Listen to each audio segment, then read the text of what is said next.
अस्सलाम वालेकुम। कैसे हैं आप? ठीक हैं। मैं आज आया था यहाँ आइना सुल्तान ऑफ इमिग्रेशन और साथ विरगी का डिपार्टमेंट है, टैक्स डिपार्टमेंट। तो मेरा यहाँ काम था तो मैंने कहा चलें आज आपके साथ भी शेयर कर दूँ। मैंने अपनी वीडियो में यहाँ का एक शो की थी, नहीं आपको अपडेट मैंने दी है आपको, तो मैंने कहा चलें आपसे कुछ बातें भी हो जाएं। मैं यहाँ आया था, मेरे कुछ टैक्स पेंडिंग थे। तो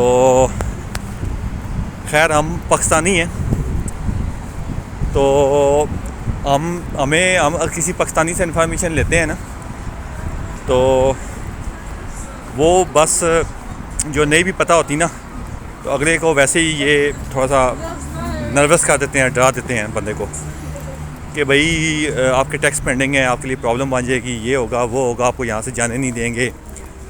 तो अगर आप ट्रैवल करते हैं किसी कंट्री में तो आपको ये ट्रैवल भी नहीं करने देंगे, आपकी टिकट भी ज़ाया हो जाएगी। तो मैं भी काफ़ी परेशान था। ज़ाहिर सी बात है, फॉरनर है यहाँ। अगर पाकिस्तान में भी हम देखें तो हमें टैक्स के बहुत सारी चीज़ें ऐसी हैं जो हमें नहीं पता इस बात का। तो मेरे कुछ टैक्स पेंडिंग थे जब मैंने यहाँ शॉप रखी हुई थी, कंपनी बनाई हुई थी मैंने, तो उसके बाद कंपनी मैंने क्लोज़ करवा दी थी। तो यहाँ जो कंपनी है ना, वो दो तरह की है। बेसिकली मेरा आज आपको इन्फॉर्मेशन देने का मेरा मकसद ये है, यहाँ एक होती है हकूकी, एक होती है शख्सी। ये दो तरह की होती हैं, ठीक है। ये मुझे खैर पहले का पता था कि कंपनीज यहाँ दो तरह की होती हैं, ठीक है। लेकिन मैंने आज मज़ीद यहाँ आके टैक्स डिपार्टमेंट में क्लियर किया कि मेरे कुछ टैक्स पेंडिंग है, मैं जमा नहीं करवा सका। तो इस वजह से फिर मैं आज दोबारा आया हूँ। तो मैंने कहा ये पता करवाते हैं, क्योंकि मैंने अपने डॉक्यूमेंट्स एक्सटेंशन के लिए दिए हुए हैं वीज़े के लिए। तो उस वजह से थोड़ा सा मेरा प्रोसेस चल रहा है अभी, तो डिले हुआ है। मैंने कहा शायद कोई टैक्स का इशू आ गया। एक पाकिस्तानी से मैंने मशवरा किया था, तो उन भाई साहब ने, वो भी पुराने हैं, तो लेकिन उन्होंने खैर अपने हिसाब से इन्फॉर्मेशन दी है। तो मैं भी थोड़ा सा घबरा गया था। मैंने कहा यार पता नहीं क्या बात है कि ये क्यों इस तरह की पेंडिंग हो रही है चीज़ें। तो पेंडिंग की वजह से अगर टैक्स मेरे पेंडिंग है तो शायद ये कोई नया रूल निकाला हो उन्होंने, तो ये प्रॉब्लम बना सकते हैं मेरे लिए। तो मैंने क्या किया जी, मैं आज यहाँ आया, मैंने इनसे कंफर्म किया। तो आप यकीन माने कि पिछले साल जब ये नया साल आया है, तो मैं तो ये सोचा था शायद टैक्स में डबल हो गया हूँ। तो जब मैंने यहाँ के चेक किया है तो 50 से 60 मनात उन्होंने एक्सटेंड किए हैं। 50 से 60 मनात एनुअल की बात कर रहा हूँ, ठीक है। तो मैं बड़ा हैरान हुआ। मैंने कहा 50 से 60 मनात, मैं तो सोचा था मेरे तकरीबन थे पहले 824 के 30 मनात थे, अभी 887 मनात हो गए हैं। मैं नहीं जमा करवा सका, तो काम नहीं कर रहा था। मैंने कहा चले एक ही दफ़ा जमा करवा दूँगा। तो आज जब मैंने चेक किया है, पहले मैं परेशान था, मैंने कहा ये ना डबल हो गया हूँ, तो कोई पॉलिसी इनकी बनी हो इस तरह की। लेकिन जब मैंने चेक किया है तो ये टोटल 50 से 60 मनात इन्होंने पर एनुअल इन्होंने लगाए हैं, सिर्फ 50-60 मनात लगाए हैं इन्होंने। तो मैं बड़ा हैरान हुआ। तो उससे मैंने पूछा, मैंने कहा भाई कोई और टैक्सेस हैं मेरे ऊपर ड्यूज़ बकाया? कहता है नहीं यही है आपके पास। मैंने कहा ठीक हो गया। मैंने वक्ती तौर पे है वो क्लोज़ करवा दिया। मैं आपको बताता हूँ हकूकी और शख्सी क्या होता है यहाँ कंपनीज। इसमें दो कैटेगरीज होती हैं, वो मैं आपको बताता हूँ। पहले मैं आपको ये बात क्लियर कर लूँ। तो फिर मैंने उसे एक पेपर निकाल के दिया। मैंने कहा जब मैं पहली दफ़ा यहाँ आया हूँ, पहली दफ़ा, तो मुझे उस वक्त बताया गया जी आपके 824 टैक्स बनते हैं जो पेंडिंग है, तो बकाया जा। तो अभी आप मुझे ये बता रहे हैं, तो ये क्या है? तो कहता है जी ये कब आपने किया? मैंने कहा 3-4 माह पहले। कहते हैं वो आप जो 2024 में आए हैं, आप अभी 2025 है, तो एनुअल आप पे जो फ़ाइन लगा है वो यही बनता है, इसके अलावा आप पे कोई फ़ाइन नहीं है।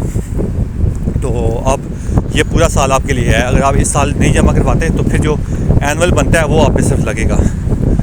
तो फिर उसने मुझसे ब्लैक पेपर हकूकी जो कंपनी है वो मंगाया उसने। मैंने वो दिया, कहता यार ये तो क्लोज़ है तुम्हारी। मैंने कहा जी मैंने क्लोज़ करवाई हुई है, मैं काम नहीं कर रहा, ये क्लोज़ है। तो कहता ये ठीक है। तो फिर उसने ये वाली शख्सी मांगी है। शख्सी पे उसने कहा है जी इस पे आके बकाए जाते हैं, वही जो मैंने अभी आपको बताए हैं। तो मैंने कहा जी कोई मसला तो नहीं है अगर मैं ये साथ साथ दे दूँ तो? कहते हैं कोई मसला नहीं है, कोई इशू नहीं है, आप साथ साथ पे कर दें। तो मैंने कहा ये ठीक हो गया। अब हकूकी और शख्सी में मैं बताता हूँ आपको। जो हकूकी कंपनी होती है ना जी, ये आपको ब्लैक पेपर देते हैं। ये वाला एक ब्लैक पेपर होता है, ठीक है। जब आप कंपनी बनाने जाते हैं तो वो आपको ब्लैक पेपर मिलता है, ठीक है। पहले 2020 में बहुत सारे पाकिस्तानियों ने वो पेपर बना के कंपनीज़ के वो वाले हकूकी बहुत सारे लोगों की TRC अप्लाई करवाई थी। तो उसमें यह है कि 3 महीने की ये दे देते हैं, ठीक है।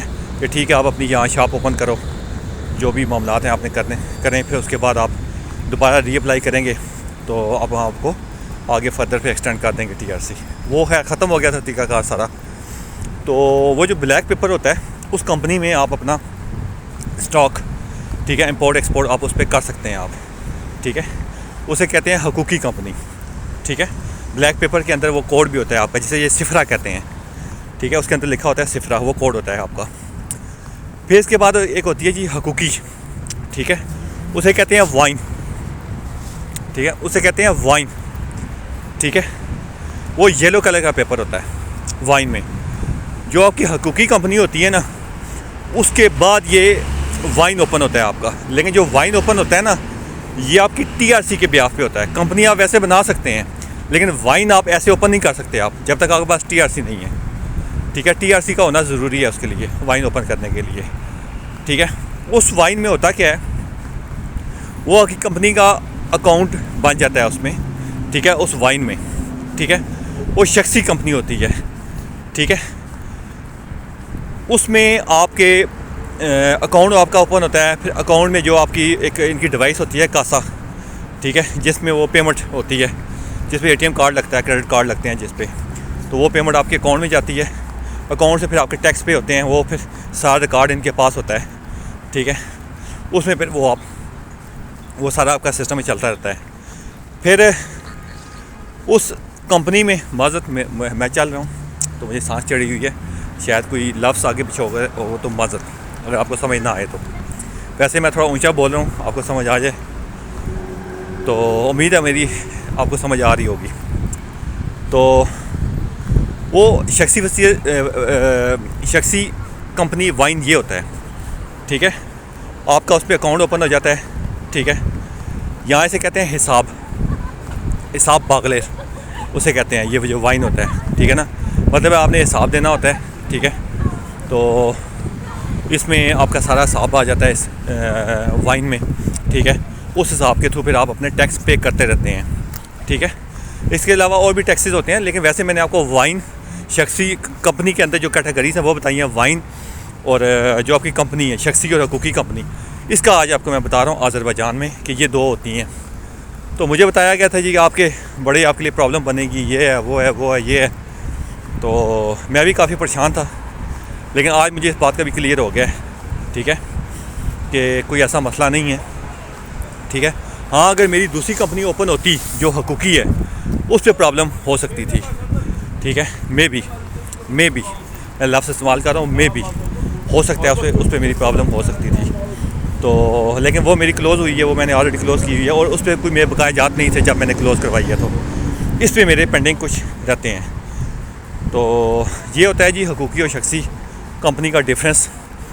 तो जो भी भाई ये मेरी सुन रहे हैं बात, अगर वो आज़रबाईजान में है तो उन्हें भी नॉलेज इस चीज़ का मिलेगा, ठीक है। वो ख़ुद भी आके यहाँ वर्की ऑफिस क्लियर कर सकते हैं। तो जो यहाँ आज़रबाईजान आना चाहते हैं बिज़नेस के हवाले से, तो वो भी ये मेरी वीडियोस देखें और दूसरों तक शेयर करें इसे दूसरों के साथ, ताकि आपको इस चीज़ का बखूबी अंदाज़ा हो सके और आप ये एजेंटों के हथे ना चढ़ें आप ख़ास तौर पे, ठीक है।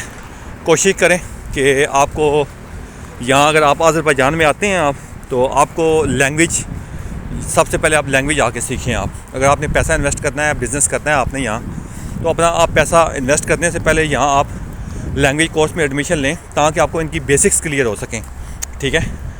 तो उसके साथ साथ कोशिश करें आपकी इंग्लिश जो है ना वो आपकी आनी चाहिए बेहतर, क्योंकि इनके जितने भी डिपार्टमेंट्स हैं ना, वहाँ डिपार्टमेंट्स के अंदर इस वक्त ट्रांसलेटर बैठे होते हैं, वो ख़ुद भी इन्हें इंग्लिश आती है। जो इनके मेन जो ऑफिस हैं वहाँ हैं, अगर जैसा ये सान खिदमत है, अगर वहाँ आप जाते हैं, कोई काम पड़ जाता है आपको, तो आपको अगर इंग्लिश आती है तो ये आपका ट्रांसलेटर हायर करवाएंगे, वहाँ ट्रांसलेटर होते हैं सान खिदमत में, तो वो आपकी हेल्प आउट करेगा। अगर नहीं तो फिर यहाँ सबसे पहले आप आके यहाँ आप एडमिशन लें लैंग्वेज कोर्स में। 6 माह का कोर्स होता है, उसमें कम से कम आपको लैंग्वेज आ जाएगी, ठीक है। आपको ये प्रॉब्लम आपकी हल हो जाएगी। तो उसमें फिर ये है कि आप इजीली आपको किसी की यहाँ ज़रूरत नहीं पड़ेगी, जो भी इंफॉर्मेशन लेनी है आपको इंफॉर्मेशन जिस डिपार्टमेंट में चाहेंगे आप मिल जाएगी। वैसे तो आप इनके सान खिदमत में जाएँ तो वहाँ हर डिपार्टमेंट इनका है, इमिग्रेशन है, विरगी है, नौतरियात है, इसके अलावा ठीक है काफ़ी सारे डिपार्टमेंट वहाँ बने हुए हैं, जिससे भी आपको जो आपके मुतलका है वहाँ डिपार्टमेंट बने हुए हैं, वो आपको गाइड कर देंगे। तो मैं उम्मीद करता हूँ आपको ये मेरी वीडियो इन्फॉर्मेशन जो मैंने आपको दी है ये आपको पसंद आई होगी। मेरी कोशिश होती है जो इन्फॉर्मेशन मुझे ऑथेंटिक हो वही मैं आपके साथ शेयर करता हूँ। तो इन्फॉर्मेशन और भी है, इंशाल्लाह मुझे जो ही टाइम मिलता है तो मैं आपके साथ वो भी इंशाल्लाह शेयर करूँगा, वीडियोस अपलोड मैं करूँगा उसका। तो मेरी ये वीडियो अगर आपको पसंद आई है तो इसे लाइक शेयर करें, और अगर आपने मेरी मज़ीद वीडियोस देखनी है तो इसे सब्सक्राइब करें चैनल को, ताकि मेरी मज़ीद वीडियोस आप तक पहुंच सके।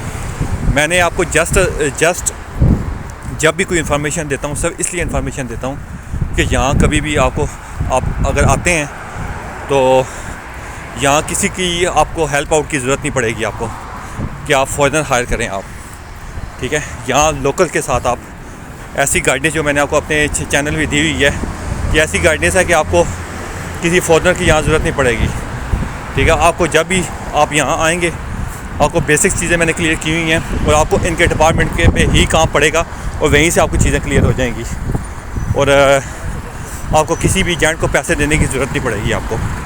अगर फिर भी अगर आपको इंग्लिश भी नहीं आती, अज़रबैजान की आप ज़बान भी नहीं सीखना चाहते, हमारे वैसे पाकिस्तानियों को बहुत जल्दी होती है, मैंने ये देखा है। जो भी बाहर से आते हैं वो बजाय कोर्स करने के लैंग्वेज कोर्स वो डायरेक्ट छलांग लगा देते हैं बिज़नेस में या जो भी उन्होंने करना होता है, तो कुछ नुकसान कर जाते हैं और कुछ मैनेज कर जाते हैं। तो कोशिश करें आप, ठीक है, इतना बड़ा रिस्क ना लें। अगर आपने इन्वेस्टमेंट करनी है यहाँ तो आप सबसे पहले लैंग्वेज कोर्स सीखें, उसके बाद अगर जो आपने स्टेप लेना है तो वो लें, ठीक है। तो नेक्स्ट वीडियो तक मुझे इजाज़त दीजिए। अल्लाह हाफ़िज़।